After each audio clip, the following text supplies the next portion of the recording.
Lottery players scored big last month when a glitch caused printers to make too many winning tickets.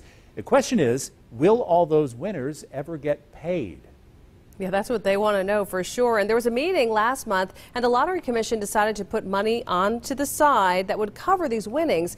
But they have not said that they were paying it out just yet. Our Georgia Godfrey was at a meeting today as lottery officials unveil the next step. The Lottery Commission hasn't decided whether or not it will pay out close to $36 million in lottery winnings because of a glitch on Christmas Day. Right now, they're calling for an independent review to find out how the error happened in the first place.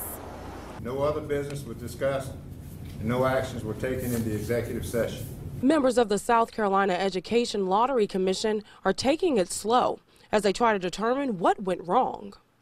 What caused these tickets to be printed or produced, and once the commission has the information, they'll be able to decide whether the facts that occurred here lead them to decide that the tickets cannot be paid or whether they can be paid. On Christmas Day, a special holiday game printed out multiple winning tickets for cash prizes of $500 and up, and winners want to cash in.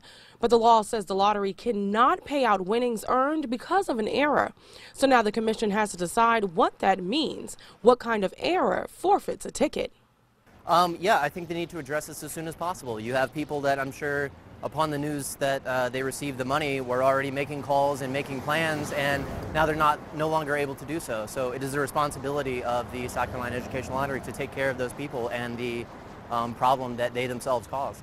The potential winners aren't the only people with money at stake. Lottery profits pay for scholarships for students to attend college in South Carolina.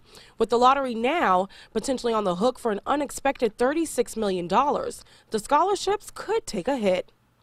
If the money's paid out, will it affect the scholarships and things of that nature as far as what the lottery actually does? Depends on the performance of the overall lottery for that particular fiscal year. The commission is hoping to have that independent review completed by their next meeting in 2 weeks. In Columbia, Georgia Godfrey, 7 News. The lottery says this contract with the gaming company for the holiday cash add-a-play started in October. The game was set to end in March, but since this glitch, the game has been stopped.